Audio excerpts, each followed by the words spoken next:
With the really stupid decision to show categories such as Best Cinematography during the commercial breaks at the Oscars this year, I wanted to raise awareness for a practice that is integral to the filmmaking process, and a film that in my opinion is up there with Roma, The Favourite and Isle of Dogs as one of the most well-shot films of 2018. I want to explore what good cinematography really is through Bruno Delbonnel's work on The Ballad of Buster Scruggs.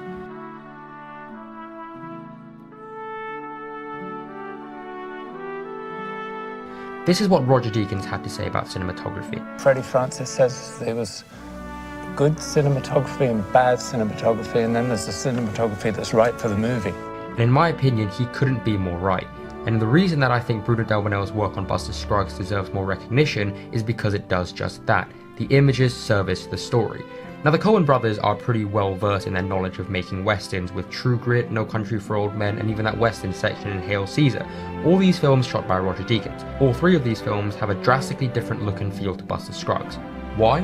Well, aside from the fact that the Coens are working with a different cinematographer, the story requirements are very different. True Grit is a grounded, realistic, and, well, gritty take on a western, and Deakins' cinematography matches that, with realistic lighting, subtle camera work, and a consistent colour palette with dry earth tones and cold blues. Delbonnel's approach, on the other hand, is very different and in my opinion works perfectly for these stories. It is suggested that the 6 shorts in Buster Scruggs take place within a book and the visuals match that. First thing is a taller aspect ratio. They chose to film in a 185 aspect ratio as opposed to the more traditional 235 which Deakins used for True Grit. The taller aspect ratio, paired with compositions that feel almost too perfect at times, help make the audience feel as if they are looking at moving illustrations, similar to the ones shown at the beginning of each short. When you look at this shot, it feels real, but when you look at this one, there is a kind of fantastical element to it. As many illustrations are, it does kind of feel too good to be true. This one looks realistic, and this one looks kind of composed. This even carries over to the action scenes, with this shootout having what I think is quite a cartoony feel.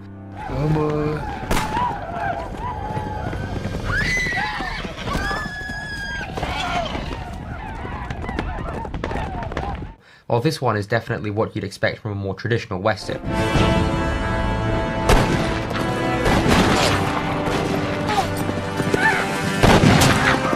The kinetic camera work and rousing score is clearly different from the quirkier approach in Buster Scruggs.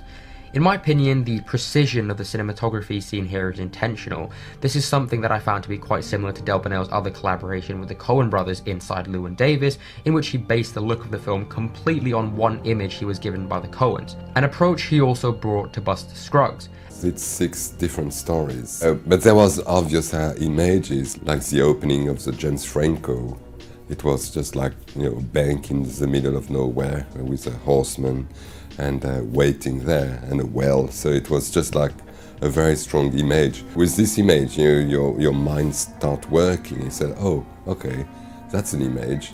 How can I make the movie look like this image? So how can we progress it into a visual which is based on this first image, which is a very strong one? So, because you don't want just to have an iconic image and the rest is falling apart. And even his work on Harry Potter and the Half-Blood Prince features cinematography that in many cases feels too good to be true, with gorgeous static shots that genuinely look like paintings, especially when compared to the more realistic approach seen in The Goblet of Fire or the constantly moving camera in The Prisoner of Azkaban. Delbonnel, like any great cinematographer, however, is not a one-trick pony. His work in Darkest Hour shows that he is more than capable of realistic lighting and compositions. The same can be said for Deakins, who also mixed things up when tackling the assassination of Jesse James by the coward Robert Ford.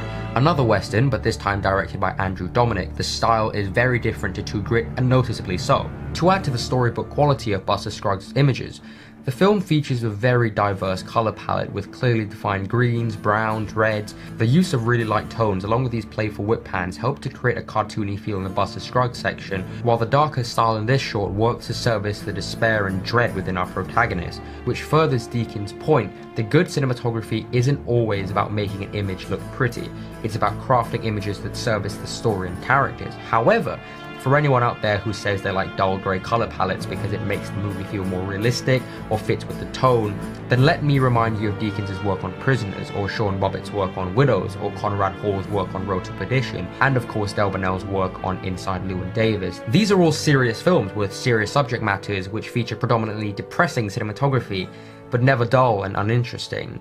And there are moments of beauty because just like life, beauty can be found out of tragedy. It's not all doom and gloom. Hell, Buster Scruggs is a depressing film. The main theme is death and mortality. And yet I feel that the cinematography works perfectly because the beautiful images almost serve as a contrast to the darkness. And in some cases it's satirizing death, and in others it's showing the weight of life, but the consistency of the image is maintained. Beautiful films are great, but it's even better when the beauty is justified. The gorgeous landscapes and wide compositions in Lawrence of Arabia, for example, represent the freedom and danger of the desert, serving as a contrast to the duller confinement of these military rooms. The crazy explosive colors in Kagemusha work to show the dreamlike state that the protagonist is in, and the excessive colors and lighting in the Hollywood section of Cafe Society are juxtaposed with the more traditional lighting style in the family scenes, the more intimate ones. It's the clear intention behind the look of a film that makes for good cinematography, using lights, color, and composition to enhance the story while creating cinematic images that last. That, for me, is good cinematography.